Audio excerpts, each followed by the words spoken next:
परिचय। माँ, हम अपने संगीत की कक्षा से वापस आ गए हैं। मुझे बहुत भूख लग रही है। मुझे भी। ठीक है बच्चों, ये सेब लो और अपने में बांट लो, तब तक मैं खाना बनाती हूँ। लेकिन माँ, हम इसे कैसे बांटेंगे? ये बहुत आसान है। सेब को चाकू से 2 बराबर भाग में काटो ताकि तुम दोनों को सेब का आधा हिस्सा मिल सके। बच्चों, आज आप अपने दैनिक जीवन में भिन्न के बारे में सीखेंगे। हमारे साथ आओ। आओ सीखें। भिन्न संख्याओं की अवधारणा का वर्णन करना, प्रत्येक भिन्न के अंश और हर को पहचानना, ये समझना कि किसी समुच्चय के पूर्ण या आंशिक भाग को प्रदर्शित करने के लिए भिन्न का प्रयोग कैसे करेंगे। दैनिक जीवन में भिन्न संख्याओं के उपयोग पर चर्चा करना। भिन्न संख्याएं क्या होती हैं? क्या आप गिन सकते हैं कि यहाँ कितने वृत्त हैं? 1, 2, 3, 4, 5। यदि वृत्त का सिर्फ आधा भाग हो तो हम इसे कैसे गिनेंगे? जी हाँ, हम भिन्न का प्रयोग करेंगे। भिन्न संख्याएं वे संख्याएं हैं जो एक पूर्ण का एक भाग निरूपित करती है। अंश और हर। यहाँ एक पूरा जन्मदिन का केक है। आइए इसे छोटे टुकड़ों में काटें। यदि हम केक को बीच से काटें तो हमें 2 बराबर भाग प्राप्त होंगे। हर भाग पूरे केक का एक आधा है। हम इसे भिन्न के रूप में लिख सकते हैं। ये संख्या जो हर कहलाती है, हमें बताती है कि एक पूर्ण में से कुल कितने भागों से मिलकर बना है। ऊपर की संख्या को अंश कहते हैं, जो भागों की संख्या बताता है। अतः ये केक का एक आधा है और ये केक का 2 आधा है। इसलिए 2 को 2 से भाग देने पर आएगा 1, जो कि एक पूरा केक है। चतुर्थांश क्या है? आइए अब केक को 4 भाग में काटें। हर भाग केक के 1/4 भाग को निरूपित करता है, अतः भिन्न होगी 1/4। इसे चतुर्थांश भी कहते हैं।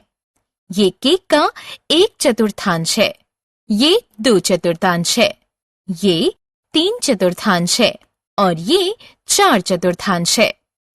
4 को 4 से भाग देंगे, भागफल 1 होगा। अतः 4/4 मिलकर एक पूरा केक बनाते हैं। आप केक को और अधिक भागों में बांट सकते हैं। आओ खेलें। सही भिन्न संख्या को उचित स्थान में लगाओ। भिन्न संख्याओं का मुद्रा में प्रयोग। 25 पैसे के इस सिक्के को देखें। 25 पैसा एक सिक्का 1 रुपए के सिक्के का 1/4 होता है। इस प्रकार 10 रुपए का एक नोट 50 रुपए के एक नोट का 1/5वां भाग होता है। अतः बच्चों, भिन्न संख्याओं का प्रयोग मुद्राओं में भी होता है। समूह में भिन्न संख्याएं। याद रखें कि हम भिन्न संख्याओं का प्रयोग समूह की वस्तुओं के बारे में बात करने के लिए कर सकते हैं। देखिए, इस प्लेट में 13 बिस्किट हैं। ये हमारा हर है। लेकिन सभी बिस्किट एक ही प्रकार के नहीं हैं।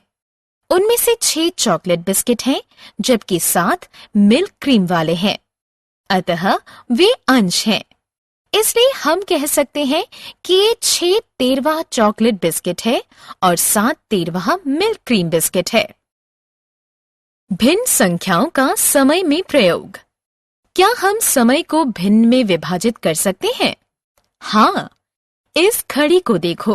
घंटा एक पूर्ण संख्या होगी और मिनट उसका भाग होगा, क्योंकि एक घंटे में 60 मिनट होते हैं। इसलिए हर मिनट 1/60 भाग है। आप कह सकते हैं कि 20 मिनट 20/60 भाग के बराबर है और ये 1/3 के बराबर होगा। भिन्न संख्याओं के दूसरे प्रयोग। आप में से कितनों को संगीत पसंद है? बहुत अच्छे। हर किसी को संगीत पसंद है।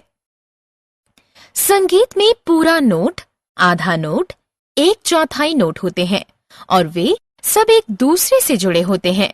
अतः 2 आधे नोट की लंबाई एक पूरी नोट जितनी होती है और 4 1/4 नोट एक पूरी नोट की लंबाई के बराबर होते हैं। क्या ये अद्भुत नहीं है? इसके अलावा आपकी माँ खाना बनाने में भी भिन्न संख्याओं का प्रयोग करती हैं। आप अपने लिए 1 कप चाय कैसे बनाएंगे? आपको आधा कप पानी की जरूरत होगी, है कि नहीं? अतः आपने देखा कि भिन्न संख्याएं हमारे दैनिक जीवन में हर जगह हैं और वे हमारे लिए बहुत उपयोगी हैं। हमने क्या चर्चा की? भिन्न संख्याएं वे संख्याएं हैं जो एक पूर्ण का एक भाग निरूपित करती है। अंश एक पूर्ण के अंशों की संख्या निरूपित करता है और हर पूर्ण के कुल भागों की संख्या को निरूपित करता है। 2 आधे और 4 1/4 एक पूर्ण के बराबर होते हैं।